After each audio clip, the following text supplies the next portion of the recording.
رول افراتا کرد جهند مازنترک و بیت بحثک تیوری و آخفتن سر بیتا کرن.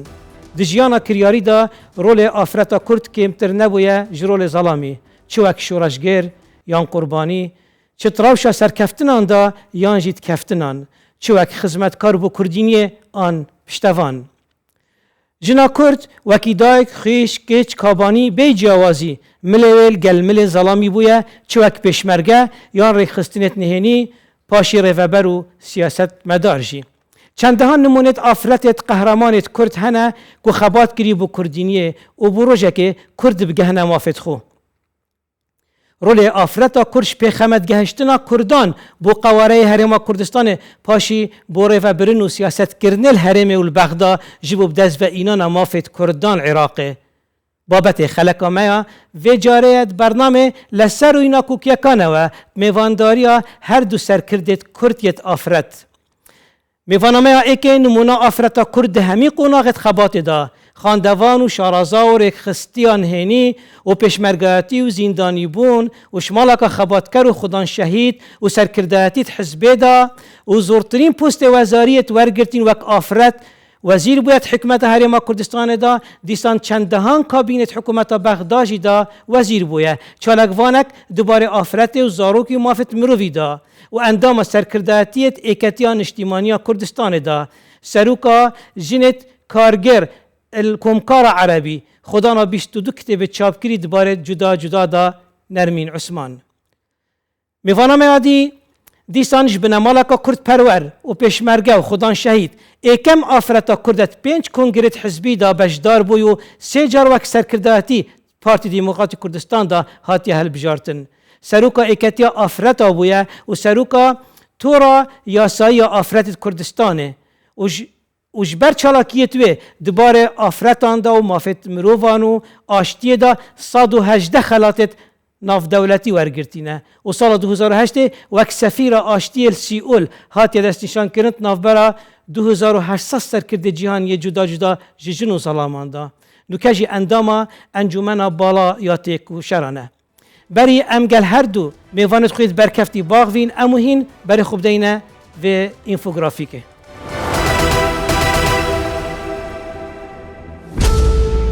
ڕۆڵی ئافرەت لە باشووری کوردستان پێش ڕاپەڕینە مەزنەکەی ساڵی 1991 و دروستبوونی قەوارەی هەرێمی کوردستان ئافرەتانی کورد لە شۆڕش و قۆناغە جیاجیەکاندا ڕۆڵی گەورەیان هەبووە. شانبەشانی پیاوان ئافرەتان لە بەرگری چەکداری و ئازاری دەربەدەری و جینۆساید بێبەش نەبوونە و بۆ سەربەخۆیی کوردستان خەبات و تێکۆشانیان کردووە. ڕۆڵی ئافرەت لە سیاسەت و خەباتی مەدەنی لە کوردستانی باشووردا لە 11 نۆی 1958 لە هەلومەرجێکی سەختونە هەموار لە ڕووی سیاسی و کۆمەڵایەتی بە فەرمانی بارزانی نەمر یەکێتی ئافرەتانی کوردستان دامەزرا و بوو بە پێشەنگ و بناغەی بزوتنەوەی ئافرەتان لە کوردستان. لە حوزەیرانی ساڵی 1962 یەکێتی مامۆستایانی کورد دامەزرا لە 19 ئەندام پێک دەهات لەم ژمارەیەدا 3 ئەندامیان ئافرەت بوون. لە دوای واژۆکردنی بەیاننامەی 11 ئادار گەلی کوردستان بەرەو قۆناغێکی نوێ هەنگاوینا. دەستەیەک لە ئافرەتان بوون بەندام لە فدراسیۆنی گشتی ئافرەتانی عێراق ئەمە شوای کرد ڕۆڵی ئافرەتانی کورد بەرگێکی نێودەوڵەتی وەربگرێت. بەڵام لە ساڵی 1974 حکوومەتی بەعەس پاشگەز بوویەوە و ئەمە شوای کرد یەکێتی ئافرەتانی کوردستان لە فدراسیۆنی گشتی ئافرەتانی عێراق بکشێتەوە. بەڵام ئەمە نەبووە ڕێگر و لە خەباتی کۆمەڵایەتی و سیاسیدا بەردەوام بوون. ڕاپەڕینی ساڵی 1992 دژی حکوومەتی بەعەس تەنها ڕاپەڕین نەبوو بەڵکو شۆڕشی سیاسی و کۆمەڵایەتی و یاسایی و دەستەبەرکردنی بەشێک لە مافەڕەواکانی گەلی کورد بوو. لە 19 مارسی ساڵی 1992 یەکەم هەڵبژاردننی پەرلەمانی کوردستان ئەنجامدرا و 105 ئەندام هەڵبژێردران. لەم ژمارەیە 7 ئەندامیان ئافرەت بوون. هەرچەندە ژمارەکە کەم بوو بەڵام توانیان چەندین یاسا لە بەرژەوەندی ئافرەتانی کوردستان هەموار بکەنەوە. تاوەکو ساڵی 2002 بە مۆڵەتی وەزارەتی ناوخۆ 202 ڕێکخراو لە کوردستان کاریان دەکرد. لە 557 ئەندام پێک دەهات. لەم ڕێژەیە 61 ئەندامیان ئافرەت بوون. لە 9 نیسانی 2003 ڕژیمی بەعەس ڕووخاو ئەمەش ڕێگە خۆشکەر بوو بۆ چالاکی زیاتری سیاسی ئافرەتانی کوردستان. دوا بەدوای ئەم ڕووداوانە و حکوومەتی کاربڕێکەری عێراق دامەزرا و لەم ماوەیەدا بە یاسا بڕیاردرا ئافرەتان دەتوانن بەشێک بن لە کایی سیاسی لە گرنگترین ئەو یاسایانەی لە بەرژەوەندی ئافرەتانی عێراق و کوردستان دەرکرا یاسای کۆتا بوو. لە یاساکەدا کە بە ژمارە 1315 هاتووە دەبێت ئافرەتان لە سەدا 25 ڕێژەی پەرلەمانتارەکان پێک بهێنن. بەڵام لە کوردستاندا لە سەدا 30 بۆ ئافرەتان تەرخان کراوە. بە پێی یاساکانی هەڵبژاردن لە کوردستان و لە هەڵبژاردنەکانی حیزبەکانی کوردستانیش سیستمی کۆتا بۆ سەرکەوتنی ژنان دیاری کراوە. ئەمە شوای کردووە ئافرەتان لە ناو گۆڕەپانی سیاسەتدا زیاتر پێگەی خۆیان قایم بکەن. لە وەزارەت و ئەنجومەنی وەزیرانی هەرێمی کوردستان لە سەدا 46 کارمەندان و کاربەدەستان لە ئافرەتان پێک دێت. لە پاش 8 کابینەی حکوومەتی هەرێمی کوردستان و لە کابینەی نوێمدا بۆ یەکەم جار 3 ئافرەت پۆستی وەزیریان پێدەستپێردرێت. چالاکانی مەدەنیش ئەوە بە ئاسۆیەکی ئومێدبەخشی حکومڕانی لە قەڵەم دەدەن و هێما بۆ ئەوە دەکەن کە هەرێمی کوردستان بەرەوکرانەوەیەکی زیاتر بەڕووی بەشداری ئافرەت لە سیاسەت و حکومڕانی و بەڕێوەبردننی وڵاتدا دەڕوات.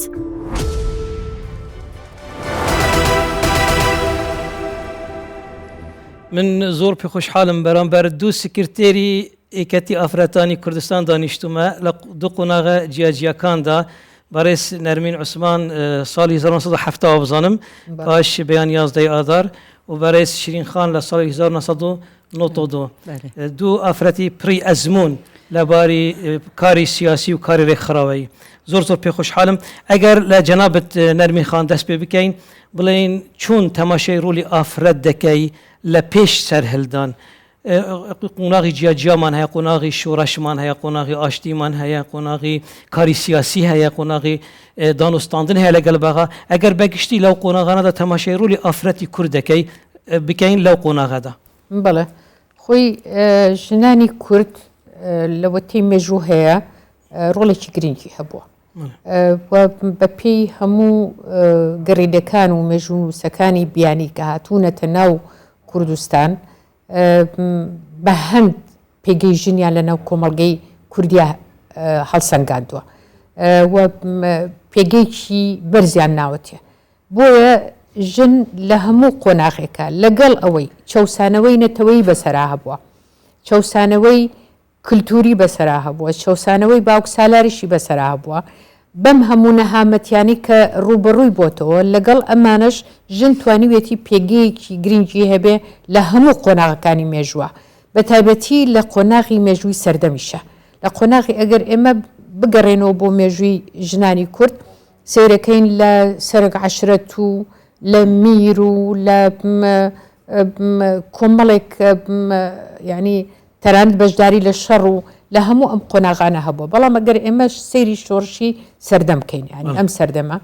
سیرەکەین ژن ڕۆڵێکی گرنگی هەبووە. شان بەشە هەر لە سەرەتای دروستبوونی جۆری مێگەرایی لە دنیای دەرەوە ژنی کورد یەکەم هەنگاو پێش نەتەوەکانی تری ناوچەکە چۆتە ناو پرسی مێگەراییەوە، چوتە ناو پرسی ژنەوە، ئەو پرسانەی کە پەیوەندیدارە بە ژنەوە، لە ئەوەی کە ڕۆڵی هەبێ لە بنیاتنانی دامەزراوەکانی دەوڵەت، ڕۆڵی هەبوو بێ لە بنیاتنانی بۆ نمونە ئەو ڕۆژنامە و گۆڤارانەی کە لە ناوچەکە بووە. ئەگەر بێ و باسی سەیری بۆ نمونە بەس ڕابطەی مەرئەی عێراقیە بکەین کە وەختی خۆی دروست بووە یا جەریدەی لەیلا کە دروست بووە یا ئەو گۆڤارانەی کە لە کوردستان لە عێراقا دروست بووە سێر دەکەی زۆرینەی ژنی کورد بووە. ژنی کورد بووە بەڵام بەهۆی بە حکمەوەی ئەوان لە بەغا بوون، عەرەبیان زیاتر زانیوە یا لە بەغا ژیاون و لە خوێندکارە ئێمە دەتوانین بڵین لە عێراق و احتیمال لە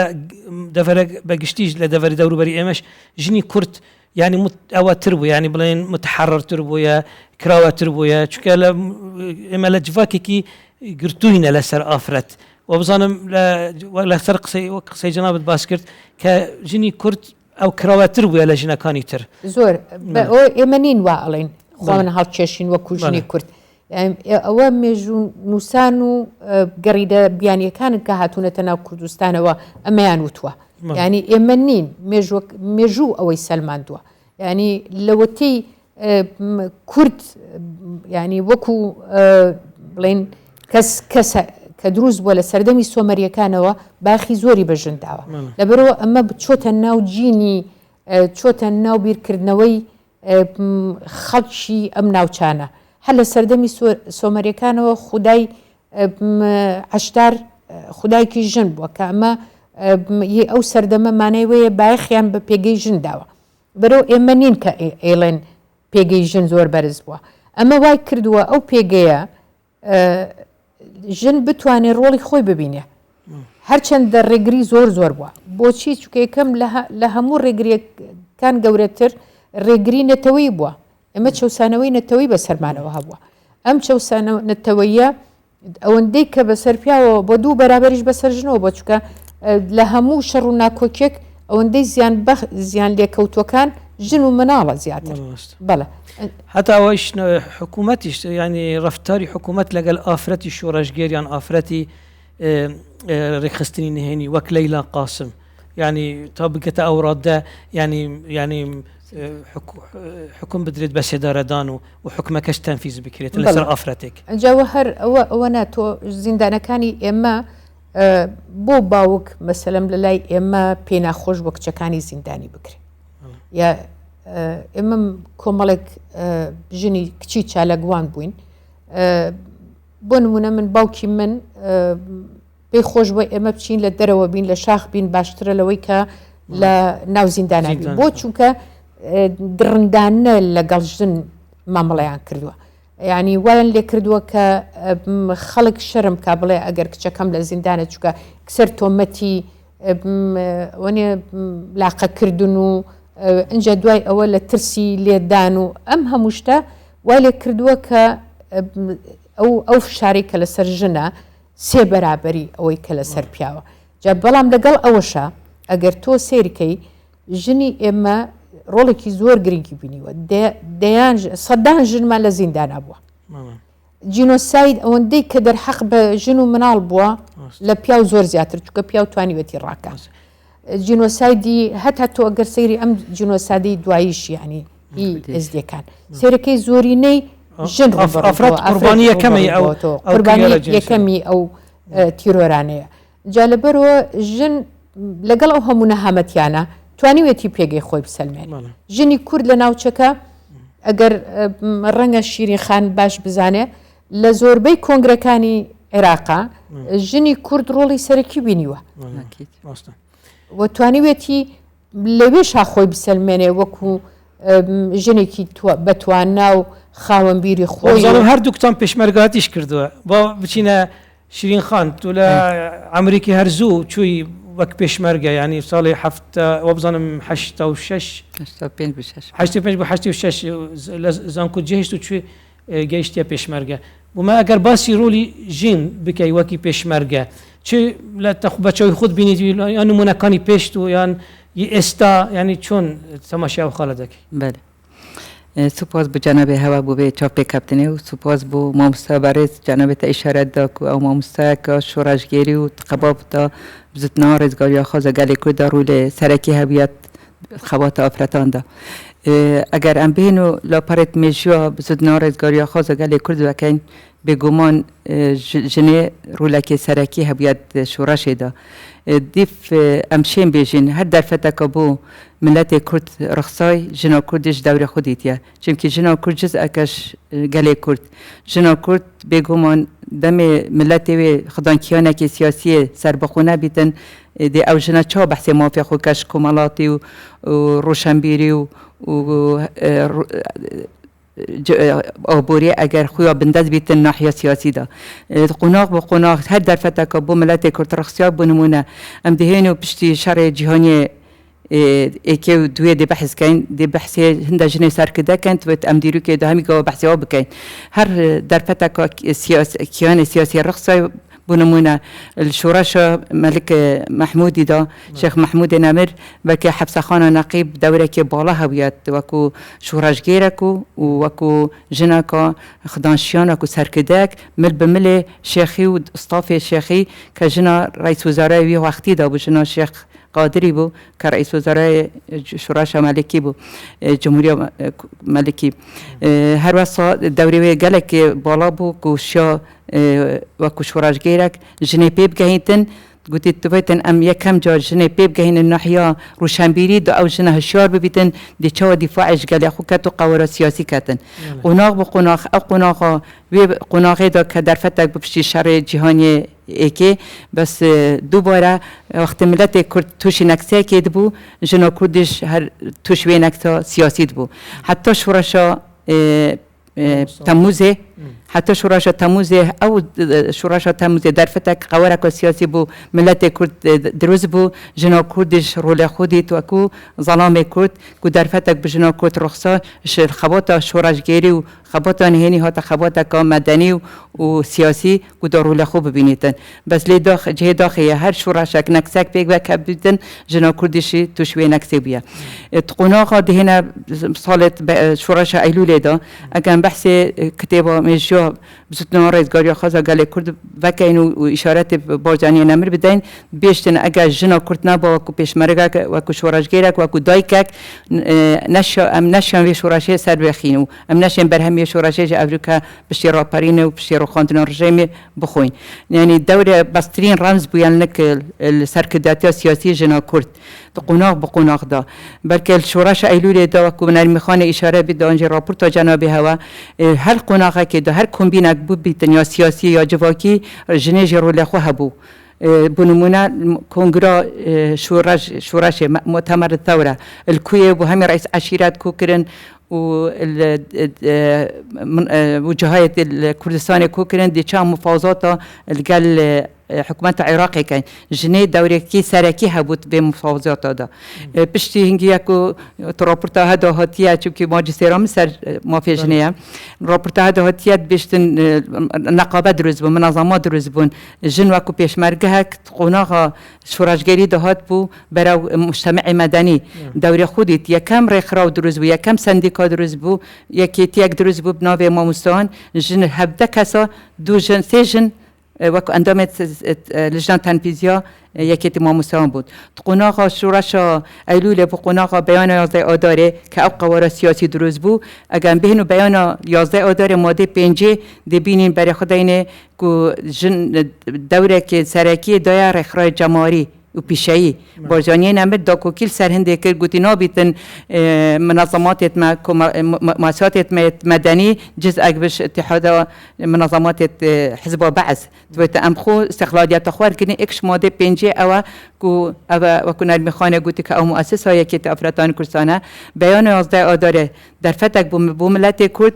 همی چین و تویجت کمالگای دوره خودت یکی تی افراتان و افراتا کردش زور گرنگی چو پیشو و رول خودت کو چندین کنفرانس و مؤتمرات خود کردن جنت قناق بقناق اگر دهی پیشمرگه بالچیای کو جانب تا اشاره دو کو پیشمرگه هر قناق کا سیاسی بو در فتک بو ملت کترخصای جنجی دوره خوی سرکی دیت حتی سالت نوتو ایک و برای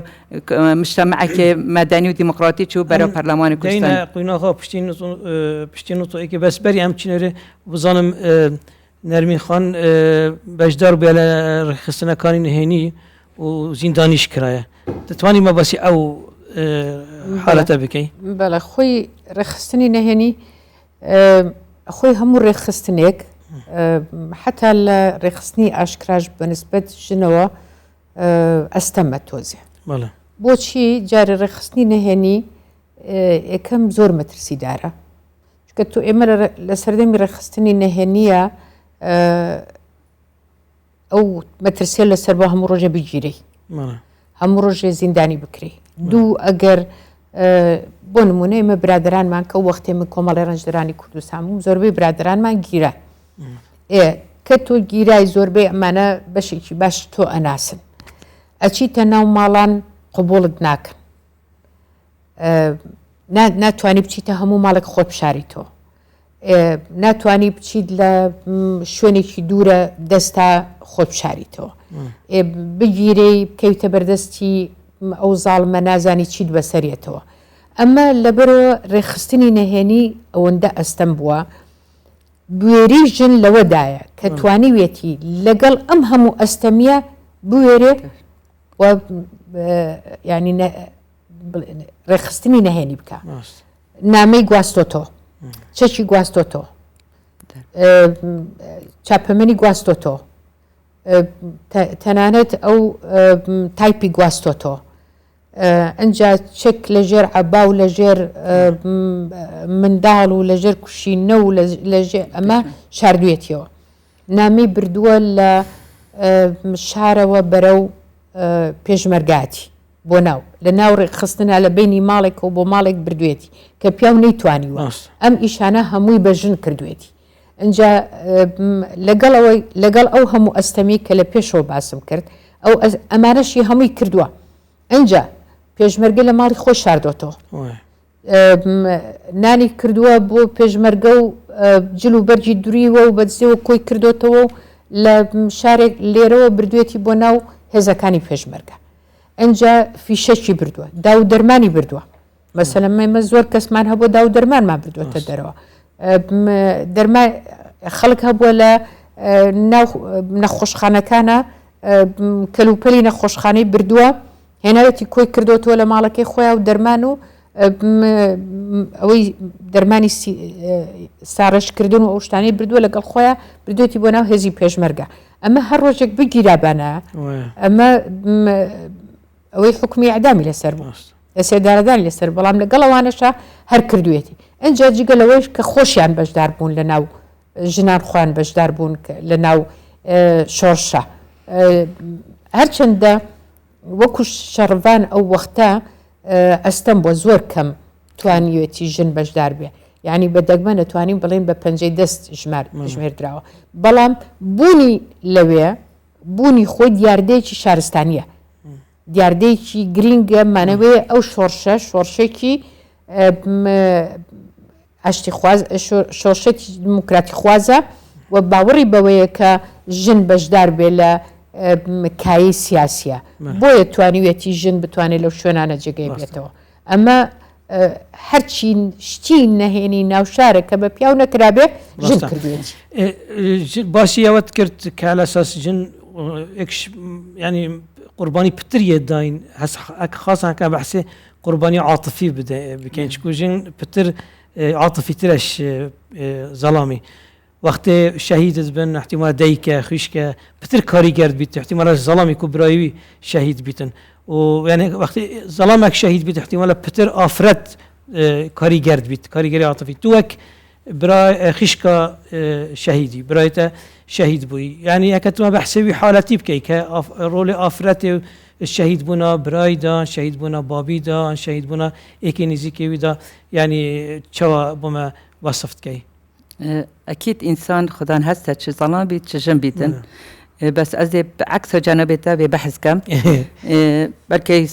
روجنامه ساكت مقابل قال جناب ساروكي يتكاتن بيشن ماسترين صنبلا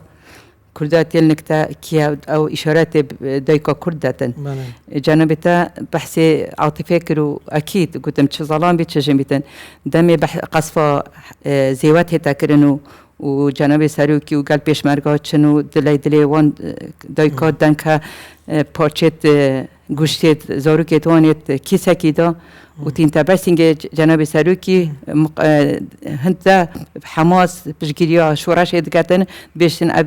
اوی مایجی ده قربانی خاک و ولاتی کن نابیتن خو عجز کن دلی جناب ساروکی داد کو هشتا کن و عجزیه کم دکتن و حلیما بشگیری لقا ایک دمی سی قربانیا سی کرایت خو گوری خاک و ولاتات کد اوجی چی تبسینگ جناب ساروکی سالت 86 بو 87 بیشت اوی بر همه مایجی نبید ماجی هر قربانیا بو خاک ولاتن يعني او دلی شورش داد اصلا حالات الظلم كان شورش عفو شورش نكسب شورش كفتو وشورش ايلوله بركت بدايات دا همي برا نكسك نتوي وسياسي چون بك جنا كرد اشارات مريم خان داد منطقه برواريا چاوا تشجيع بيشمرگيت كتو تا تبسينگ بازاني نمر و بيشتن هنگي امساق بينو و تويتن نابت هنك هنت برين خاري و تويتن مو ما شورش ايلوله جنا كرد يهرگيستاي وحتى قناغت شر داعش دا اكو دايكو عيشا چهار سه کرد خوب قربانی خاکی بکتن و همچه حماس و اوجی هزا جنا کرد اكيد هزا جنا کرد زور قوته عندك نمونه وراجليوي بله مثلا دهوك يعني وك ناسيار كرت واي تاتينا يعني تنظيم داخلي وين تاتينا قرتون هاتينا اعدام كرن وقت طالمت واينا يعني خو عجزنا درخ خمنا درخ سياده او كاسه رفيقه حزبي كيف وانا نايتن انا بتشك تشتت يعني قالت ما ظن يعني تشت مداجة عندنا كو افجنك هكو بجن قهرمان اجى جانب اشاره ببورا ديك ميتي شهيد ازادي برامي هنا وتو تيتي شلون بفرمس كل شام بتخوارو هزي افرت راس بله جانب اشاره مدى اشتت امریکا گنجاتی دا برای 25 برای انفال چون بو سنور ترکیه و ایران ام چواری بون کو برما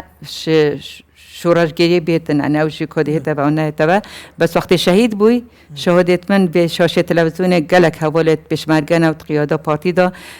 گلک کد کراگری ظلام من چلا شهیدم کوی همی پریبد بر الراجان يعني من ترجع پشمرگه هیت کرو وی کادر حزبک و اما رجع که سربازی بومک و یکم شهید برای کردستانی بیتو دبی ام چاواره بینم و ماشوره شهر آگشه و نابیتن به عمل ببین از بارم جنو مداجی تو وقت پشمرگه بینیم پتر شعور بهزت کن پتر يعني حماسه پتر لیتن جرعته پتر لیت ماستر لیت ام هکر بین قیناغا نطو ایکی و دست بیکرنا دامزراندنا قواری هریما کردستانش نرمین خان اگر بوما باسی رولی افرد بکی لو قناغ حساسة يعني كرت لشورشي تشيا لچكداري ديد بو داناني دامزراواني وك برلمان وك حكومة رولي أفرت لو قناغ حساسة شون أفرتي كرت شون دبيني بلا ك لشخو برو شر بلا ام قناغ اتوانم بلم دولاياني بو بلا اكميان لانی کمیان لانی کی ارینی بو بو چوک جن زیاتر رخراوکانی چالاکتر بون رخراوجنانی کانو افرتانو همو خانمانو اوانا اتر چالاکتر بون کوتنا چالاکی لقلوی که کمالک جن لحال بجارد نکانا چونه پرلمان جن کرابه وزیر مثلا یکم خاتون کافی خان که کرابه وزیری شارواني اما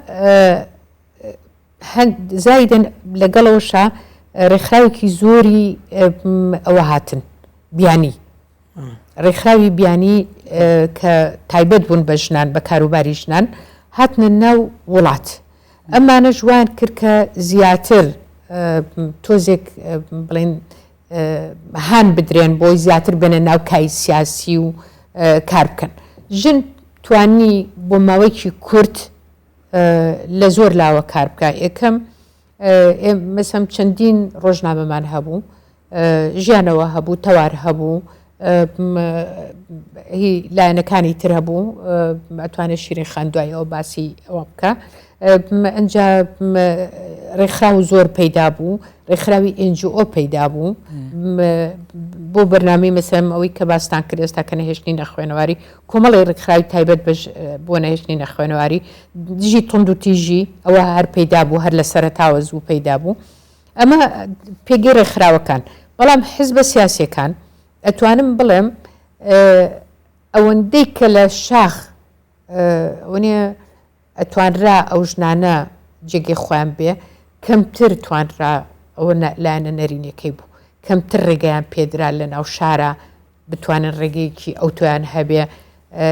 بە هەمان شێوەی کە ئەو بواری بۆ پیاو ڕەخسێنراوە ئەمە لایەنە نەرینەکەیەتی یانیسانە بێت تۆزە ڕازگۆ بێ من هەردانەنیشم بە شان و باڵی وەزعەکە بێمە خوارەوە چونکە دوو لایەن هەبوو لایەنێک ئەو بوو کە بەڕاستی ژن چالاکتر بوو بە تایبەتی ئەو ژنانی کە لە ناو شاریش بوون یا ئەو ژنانی کە وەنیە لە بنەهێنی جاران لە ڕێخستنەکانی نەهێنی بوون ئێستا زانیان و توانیان بە ئاشکرا کار بکەن ئەمە زۆر چالاکتر بوو بەڵام ئەو ژنانی کە لە دەرەوە بوون هاتنەوە ناو شار ئەمە بڵێن بۆچوونیان وا بوو هەمان پێگەی پیاو ئەتوانن وەرگرن جەنابەت زۆرترین وەک ئافرەت زۆرترین پوستی وەزاریت وەرگرتووە و بزانم لەسەر ئاستی هەرێمی کوردستان لەسەر ئاستی عێراقیش تجربه وزارت بالنسبه افراد يعني زحمت نبو يعني تو چون توانی پنج وابزان پنج پستی وزاری دو لحکومت یعنی مکسان سش لحکومتی بغداد چون يعني باوری پیاو او ها به حزب و به جنابت که وزارت ور بگیری یا تو يعني سرکوتو بو تجربه جنابت چون بو او مشاکلی که توشی جنابت وک وزیری که افراد چون بو بله خوی همو جنێک ڕوبەڕووی کۆمەڵێک کێشە دەبێتەوە چونکە ئێمە بیرمان نەچێتەوە لە کۆمەلگایەکی تا کۆتستا کە دەتوانین بڵین کۆمەلگایەکی پاتریارکیە باوک سالاریە ناتوانانی بڵێ من تووشی هیچ گرفتێک نەبووم بەڵام بۆ ئەوەی کە تۆ هەر ژنێک بۆ ئەوەی بتوانێت پۆستێکی گرنگی هەبێ و بتوانێت پێگەیکی خۆی هەبێ ئەبێ دوو بەرابەری پیا خۆی هیلاکە ینی دەبێ منافسێکی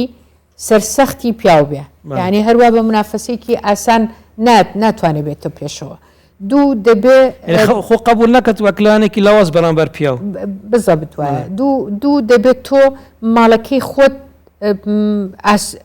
ئاسوودە بێ چونکە ناتوان ناکرێت ئینگلیس قسێکی هەیە دەڵێ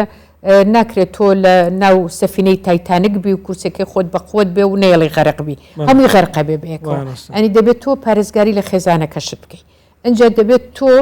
بەو شێوازە قەنەعەت بە هاوسەرەکەشت بکەیت کە ئەو کارێک کە تۆ دەیکەی کارێکە لە خزمەتی میلەتە لە خزمەتی خەڵکە لە خزمەتی یعنی گرفتت زۆر دەبێ بەڵام لەگەڵ ئەمانەشە ژنەتوانێ ئاسانە وەکو هەموو کەسێکی کە وەکو هەموو پیاوێکی تر ڕەنگە ئەو ڕێگرانە تۆزێک ئەستەمتریکە بەڵام مانای وێنێ ناکرێ ئەکرێ ئەنجا دوو من باوەڕم وا بووە کە ماف ئەسێنرێ نادرێ لە هەموو ژیانی خۆم ئەمە باوەڕم وا بووە ماف لە خۆی خەڵک ناهێنێتە سەرسینێکی ئاڵتون و بخاتە بەردەمت و بڵێ فەرموو لێ بکە ماف ئەبێت تۆ بە دوایە بگەڕیت و بەدەستی خۆت بگەنێ بڵێ من کۆمەڵە پۆستی وەزاری وەرگرتووە و هەوڵم ماوە تا لە پۆستەکانە بم بتوانم هەموو کاتێکی خۆمی بۆ تەرخانکەم و هیلاکێکی زۆریش بکەم بۆ ئەوی بتوانم قەناعەت بە بەرامبەر بکەم کە من کەسێکم دەشێم بۆ ئەو شوێنە وە جیاوازیم نییە لەگەڵ پیاوە و ئەکرێ ژن بتوانێ ببن بە نمونەیەکی باش بۆ ژن کە ژن ئەتوانێ پۆستی قرس وەرگێ و پۆستی گرنگ وەرگێ و بتوانێ بەسەر هەموو تەگەرەکانی شاساڵ بێ ئەنی لەبەرەوە ناڵم ئاسان بووە و ناڵم زۆر قرسیشە یعنی وەکو تۆزێک لە پێگەی یعنیۆنی لە پۆستی پیا قرس بێژگە لە کاری پەرلەمانتاری و کاری ویزاری کاری سەرکرداتی لە حەزب جەنابەتیش ئەندام سەرکرداتی کەتی نیشتیمانی کوردستان بووی شیرین خانیش پێنج جارە بەشدار بووە کنگرێت حزبیدا و بزانم هەکارەزی خەرات نەبم و پترترین جارە ئافرەت بەشداروی پێنج کنگرێت حزبیدا سێ شوان کنگرات و هاتی هەڵبژاردن وەک ئەندامە سەرکرداتی و پارتی دموکراتی کوردستان وەک ژنا سەرکردە کاری حزبیدا تە چاوا دیت تە چاوا شیایی بکەی وەک ئافرەت بوتە تشتێکی بزەحمەت نەبوو گەل زەڵامە پڕینیا خارێ و ڕۆڵی سەرکرداتیت حزبێکێدا ببینی بله هەر ملەتێکیدا و هەر کۆمەڵگایەکیدا خێزان ئەساسە ئەجی پەروەردە دایکێکێمە هەمی ژیانە خۆدا وێ دایکی ئەمێ تۆن داین و خوراگر بین و زیرەک بین ویجا گەشە سەندل ماڵێ دەست پێت کات ناف خێزانی دەست پێت کات من فکر نەکردیە و ئەگەر بێم و کارێکی سیاسی بکەم بەرامبەر برایەت خۆ ئەنی وەکو زەڵامێ کورد ku dekêmansiyekê yan ji tirseke ez xwe piştî raparî neshatme ve min nezanî di min endama serkidatî yan ji sekretêr afreta dêka min hana min da gotî tu tu biçî bî xebata afreta bike çimkî hezba be's hinde em mandî kirbûn her rolê afretekî bûye piştî afretekî da afret bîte serkirde belê ew xudê ew dêke jî endama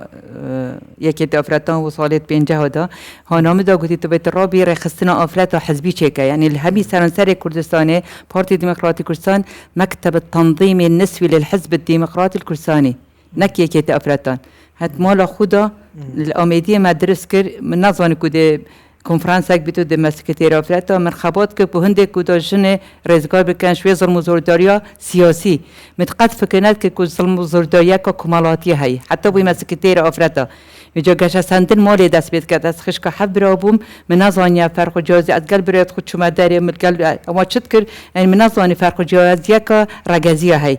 اجبار به چندی من اختزبی من عندما سرکداتی جی حماس چومو و که حق منه و که شورش گیرک بمو و افریقات وید بر همه شورش عجیب بخوم و خباتی بیشن هندک آخفنا که هی هر چند یا نرینیه در حق افراد دا گفتن هندک جنگ بنا سر کرده چکوشین کن هک جنگ نباند بنا سر کرده یعنی تو چود بخده به نظره طبعا با دینا به نقطه سر کوتا پاش بلا نرمین خان برسمان داد بس تو چا برای خود دایی که تو توشی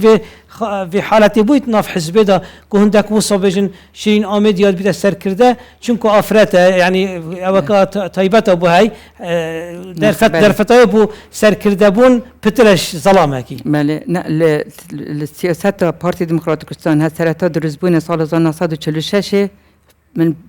فكر نكي ياكو جوازية كي بيحتاجني وظلامي هل دامزراندنا کنگرا که و حتی کنگرا چادجی جن دوری خواه بیا یعنی یکم جن کنگرا پینجه نهیدا شیخ سلام جناب بارزانی نمر خو هستا گوتی تبایتن جن بیت اندام سرکداتی و ظلام کردش باری پنده ها بکو جن ببیت اندام سرکداتی قناغ شورشگیری دا و قناغ پارتیزانی دا زور ریز و پشگیری پتر ها بکو نایب خانه گوتی وکو قناغ جنه حتی مؤتمرات سیزده مبخو فکر نکیه که ده پارتی دموکراتیکستان بیل کوتا کتن چبکه همی گوا پیراب گرامیو دا مسئله یکسانی و مسئله بحثی کوتاه بکین نرمین خان مادام جن بهزه افراد بهزه با خوی به جهدی خوی به شیانی خوی به توانای خوی دتوانید بیت سر کرده دازین بیت پارلمانتر دازین بیت وزیر بوچ کوتا با افراد دادن بله خوی اگر بینه سر سیستمی بو کوتا بله اکم دا صلات دا صلاتی باوک سالاری دا صلاته بله وكو همو دا صلاتي كتر وكو سلطيكي سياسي وكو سلطيكي حكومي وكو سلطيكي برلماني لسان نوي او دا صلاته تو لبرانبر آسان نية تو سيري الشرعي هالبجارد نكام كبزانة چون ونيا هو كاركي تشيكا او دنگو شروع هراده بي لسان نوي دا صلاته ونيا ترسي لايك للايكي كدا صلاته انجا لبري تو كجاري كجن بيت بو همو بيگيوا كبير منافسي بيوكا بيو ناهيلا چوك خواني دا صلاتي زورا ناهيلا رقربه بويا او بو اوي او رقريا ودو اوان زورينن لدى صلاته لبرو زحمتها تو بتواني برنگاري زوري نبيتوا جا بوس او قناغة بو قناغي كي سردميانا ام قناغة دبتو ريجة داني ريجة يكداني كدبيب ل بو او جن بتشتناون دي دا صلاة وخواني برياري دا صلاة بيد دبي جن بتشتنا او شنا باشا ايقر بياو ريقر بيه چون تو ايخيتنا كواتا سيستمك دبي داني او سيستمنا يتشيا سيستمي كوتا سيستمي كوتا لهم الدنيا هيا كوتا هر بو جنيا بو كمان تواتي كانا بو جاري واهيلا استلزور شتي لبواري ترى هي رشوني إيش كردنيا رشوني باس كردنيا كوتا لزور شتي تردا أنره كوتا سيستميكا ك ما فديتا هندي كاس كما في خويتي بلام نتواني وبيتا أوي ما في خويتي بون بيتا أو شونا كوتاي بودادنا يعني نفذ لك لقل ذكرت ما في خويتي ما في خويتي وما في كي سرچيشا ما فكش زور لوزياترا بلام بو اوي دراوتي بو اويا ك هيج نبي كما تاكو دموچاوي خلق رايه مثلا تو استبون منا خلق جاران جني كم بيني لوزارت وني لبرلمان بس استا دموچاو كراهاتوا خلق بيني زاني جن اتواني زور دام زراوه بري وبري دزگايزل بري وبري كواتا سرتا بو او بو خلق رابط لبينيني دموچاوي جن لە ناوەندی بڕیارە. شیرین خان تو براوانك سرسختيش ما فت افرت تو بيجي افرت الكردستان بجهيتا قويناغا كيكو محتاج كوتاي نبت. اكيد اگم بین سر مستوى روشنبیری هر ولایت که جلزامکی دست بید کرد تو ابر کبری خوب ده ریشه قناغانو تو اکی و تو بر خدابی قناغانو که 2023 ریشه افرادش 54 تپریال سرسلک اکادمی و پروردهی بگو من ابر خود دلالت هنده اکو قناغ روشنبیری دیتن کشن هب خوب رازی نابتم کوتاه بس گفتم اوجه سر تنمیه بشری نکه پروگرام متحده دا دولت پیشکفتی وکو سوئد ولایت پیشکفتی فکر هندینا کن بیشه اجندر مثلا تنمیه بشری و تنمیه بردوام یعنی مستدام هب دخالت تنمیه مستدام هشتما جه داخلی ما کار سر نکریه و ما او روشنبیه درست نکریه که او محیط او در فتابو جنه درست بیت از همه میشه سر مستوی روشنبیری جن بخونو که یا جه خود کتن و بخو یا داخواز موافق خود کتن میشه از بارم از با ایک شما من خان نظریه کنیه هی بکوتا اکر بحث بس تمام کم عفو از خو حتی بی قناغی دجی از بیجم جنو میر مروفن هر یک بتوانید خود تمکین المرأة و رجل هر یک بتوانید خود بملتی پریبا بتن به دستالات پریبا بدی قوار سیاسی بپارزید بس اگر جن نخیندوار بیت یاسا مافیا خودا صدان قانون اگر مقارنه عراق بکنو حکومت فدرال و گل حکومت هرم کردستان و پارلمان کردستان و پارلمان عراق فدرال بگمان بر خود چندین درفتید با افراد کرد رخصان بس لیجه داخل من نخین داوری و هایت وی مجالی دانه جن هش حتی نکنن زانیدن ده چوا داخواز موافق خو کتن یعنی السلام سر دولت شرق الاوسط هیچ یاسا اکنین و که یاسا پارستنا خزانی او تندتشیا برانبر جنیت تاکی ناف خزانی دا یاسا یک داناید خلکی بخو او تجربه ارگتی او پیرا پروگرامه بس عملیاً آیا جن هنده شیار بیاد که بزانید نیاسه که های پارلمانی یا اقرار کری و سلطات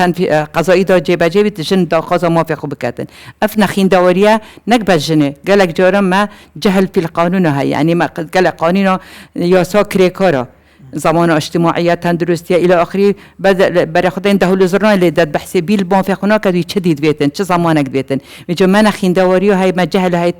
قانون دا میجا از بارم دیقونا غکیت انشالله صدای 21 صدای موافق مروف و پیش کفتنا جنه دنیای دا اکید او قناغا تنمیا بردوام دهیتن دشن رفض کد که کتا حبیتن جنابت نرمی خان باسی کتا بو پیاوت دکرد او یک باسی او خاله بکی او بله خوی کتا که بو عراق دان را لسردمی مجلسی حکمه بو یعنی کم مخوان لکنگری دنجی جنانی عراقی صوت المرأة العراقية داوای لسطح چلما کرده بو ایتر داوای لسطح 25 یا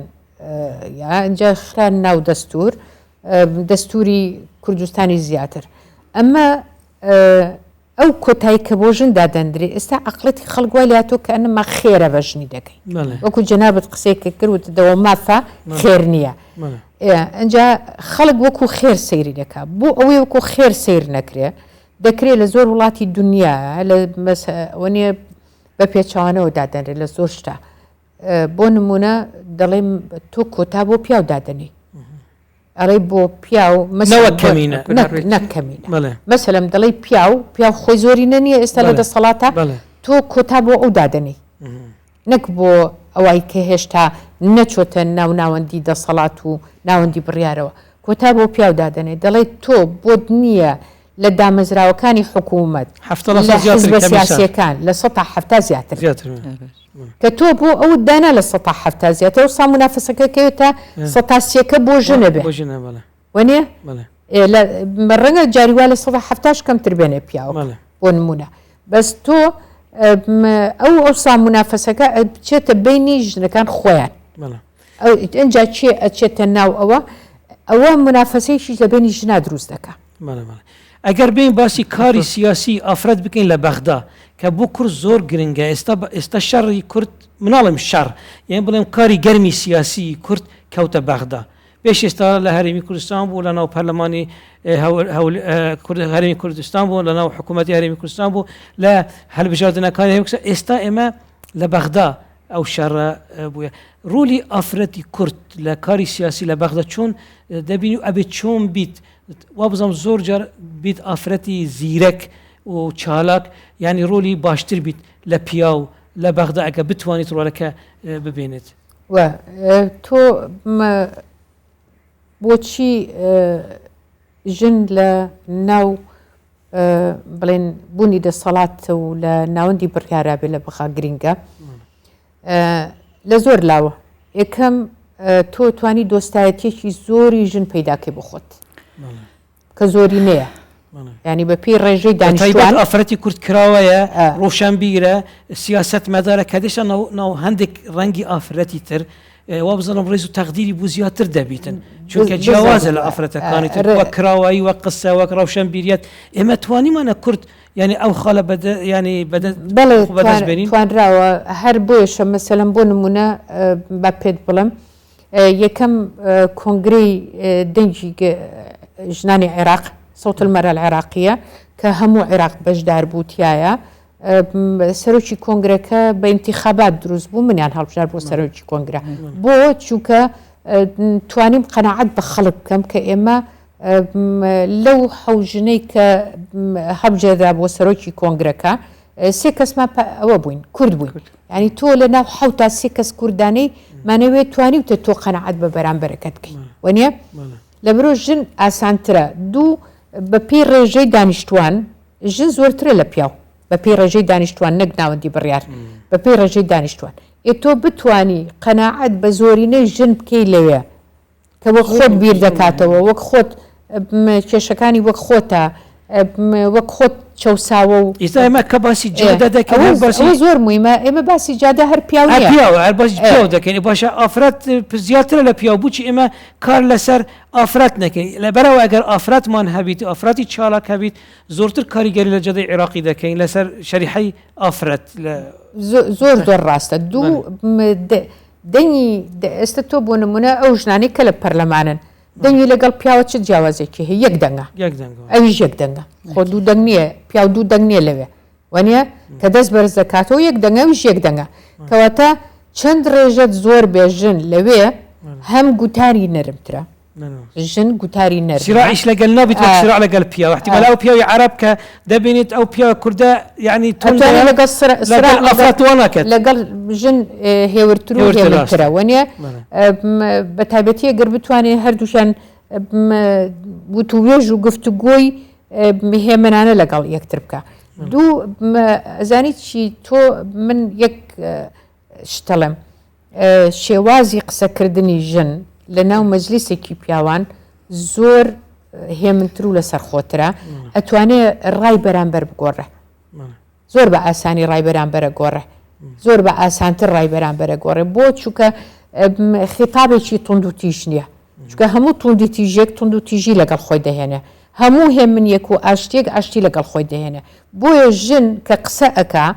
هێمنی و ئاشتی لەگەڵ خۆی دەهێنێ تونند و تیژی لەگەڵ خۆی ناهێنێ تۆ حتا بزانە ئەو ژنانی کە بە تونند و تیژی قسەکەن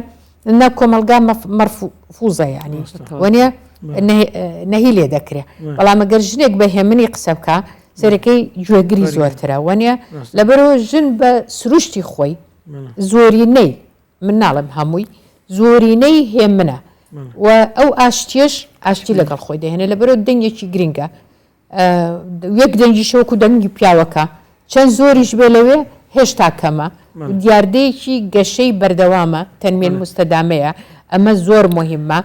دوو ڕوانگەیەکی جوانیەکی ژنی جوانیەکی نەتەوەی کورد پیشانەدا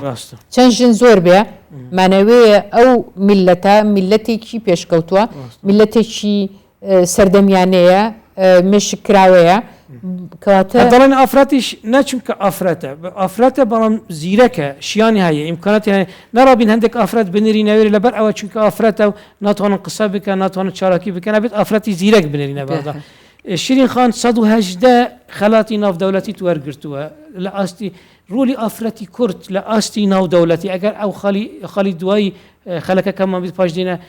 نەرمی خانیش باز بکات بەڵام لە تو دەست پێ دەکەین ینی ڕۆلی ئافرەتی کورد لە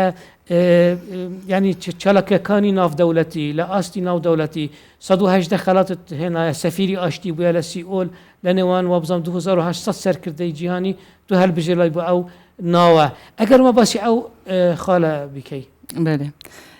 والله من فيها بري أزبي بي خالد كإطار قانوني دا مثلا رول جنات حوار دا وديالوج دا ومسألة أشياء دا أكيد وكو لجنة كمفاوضاتي كده چه جن رول خود بینید قال به پارستان و قوار سیاسی و هریم کردستان هم ما ببید نبیدن قرار که بین قرار مجلس الامن بیشتر 1325 خویا تأکید کردی هر و دولتك اندامه الامم المتحده تو بدی قرار جیب جیب کردن دوره جنات حل نزاعات دا دوره جنات حوار دا و مسئله سلك دیپلماسی دا بچاره سر کردن کشت نافخویی واقليمي ودولي بيجوا ابا قرارك ان شاء الله وتخوزم ده صلاه السياسيه العراق بتنشل الهرم كردستاني تبد جنيب باشنا كانت لجنه حواري ده اكيد وكو نرمي خانه قلت يعني هرجع عن بين شاندت تشنا بغداد وترين خارج اكيد ابا فرض افراد نافضانين بدك افراد نافضه بغداد كان الدخوزت كان كمتحده منظمات دولتي مراقب سابق بقوار سياسي بو امي همي قوا دا صلاة سیاسی کردستانی دست پیش خر بیا با بیل البی قراره بکتن چه چه وافد نشنا بغداد بی باشه يعني جنجي تعداد كان بين سر أصلا في دولتي شو كان قال لك وقت ما يكرتي بله والله ده مختصات بيجم بشتي رابرينه أكو نرمين خانة قلت زور رخراتني ودولتنا كردستان وتايبات أمم متحدة بل كمان لوبي شكرن يعني جبلي كاري سياسي زيادة از شرچوي مجتمع مدني كمالجاي مدني مشيم دنگی افراد کرد بگهین مد دنیای یعنی هشتاد بداية رابرینه بسال 1991 هیوا هشت از چون برای ابدکا یکی افرادان کردستان برای آلمانیا چون ام بجاریت پیام جنا پاشمایت انفال و کسوکارت انفال و جنوسایت کردن حلبچه و همین او کاریسات سملت کرد هاتین بگهین دنیای ناحیه سیاسی نک ناحیه انسانی و حتی بی قناغجی که امشاینا که روز بروجه لوبیه درست کن بهنده او گرینگه منه بو کشور کردی بو خاور هرم کردستان قضیه کردی گلک جارا زانه دنیای یانجی روشنبیر دنیای بیشتر کرد نبینه دولت چون نشیان لوبیه درست کن لواز بینت لوبیه دا امریکا رئیس امریکا جون بایدن دسبای چیتن د تقاعد بیتن تویتن طبقه وسطا بزانی توکی تویتن ملت بزانی او ملت بزانی افراد مثلا شطروا لك مهم تنزل بيني بله اكيد بري چند روزا برکه جناب آگادار بو نو کنگره روشنبیری و مثقفت عرب دل حولی تبستن من محاوله که لوبیه چه کم از نوینا هرم کردستان ما بهندنی نکو از شرینم از وقت جنا کو کرد وی لوبیه دنگ ملت خوب گهین ما روشنبیریت عرب کو وی قضیه جنوساید بزانه وی اوت کارسات سملت کرد هاتین بزانن وی قوار سیاسی بزانن اف حق تقریر مصری ملت کرد وقت هاتی اوجی بشگیری کبیت بگی تکیانی سیاسی سر بخو اگر نرمین خان یعنی پیش با کتابین ام خلکه باسی توش وزیر وی لبغداد تك احتكاك تلقى دزقان او دولتي كانت كردوا شالكي تحبوا لاستين او دولتي اجا باسي جرينكي او خاله بكي خوي تمثيل كردن لناو رخاوي دولتي ولناو كونغري دولتي كان زور جرينجا كم تو هربنا وكتوا ببوستكتو بسيفيكتو ازان تو كردي تو تمثيلي ولاتك خودك ولاتك عراقك يعني بەڵام ئەو کەسی کە تەمسیلێکە کوردە بۆ نمونە مە زۆربەی کۆنگرەکانی جیهانی گەورەی لە هیژن مافی مرۆڤ چکەم پۆستانی کە بینیومە وەزارەتی تەندروستی وەزارەتی ژن وەزارەتی ژینگە وەزارەتانی کە لە بەغا بینیومە ئەمە لە هەموو کۆنگرەکانی وەکو سەرۆکی تیمی عێراق ملێ بەشداریم کردووە ئەمە زۆر گرنگە دوای ئەوەی کە یەکێک لە کاندیدەکانی بۆ کۆمکاری عەرەبی خۆم کاندید کردووە لە ناو 43 ژن وڵاتە عەرەبیەکان کە هەمویان خوان کاندید کردو وڵاتەکەی کاندیدی کردووە بۆ ئەو پۆستە من دەنگی زۆری نەمهێناوە دا ئەوەش یعنی تەمسیلی کوورد دەکەیت تۆ لەوێ خەڵک ناڵێ ئەوە تەنیا عێراقیە ئەڵێ ئەمە ژنێکی کووردە تەمسیلێکە لەبەرەوە بوونت لەوێ مەسەلەن من ئەندام بووم لە most powerful woman in the world یعنی یەکێ لە ژنە بەهێزەکانی جیهان ژنە بەهێزەکانی جیهان لێ بەشدار بووم هەستاوم باسی کیمیابارانم کردووە باسی ئەنفالم کردووە باسی جینۆسایدەکانم کردووە دەرحەق بەوە لە ئەمریکا لە ناو کۆنگرێکی گەورەی دنیا وانە لە وایت هاوسە باسی کیمیابارانم کردووە تۆ ئەوە ئەزانێ دەنگی خۆت و میلەتەکەت و چەوسانەوەکەت ئەگەێنی بە دنیای دەرەوە وەکو ژنێک لەبەرەوە زۆر گرینگە زۆر سپاس نەرمین عوسمان و شیرین ئامەدی و هەردوو میوانت بمونید بێ خەڵکی سەر ڕۆلی ئافرەتێت قواری هەرێما کوردستانەدا وەک دیهی و ئەڤرو و پاشەڕۆژ بینەرێت هێژا بەرکەفتی ئەم vê هاتینە دیمەیەکە vê خەڵکێ لەسەر روی ناکۆکیەکانەوە حتا خەڵکەکە دی خۆدێک گەل هەبیت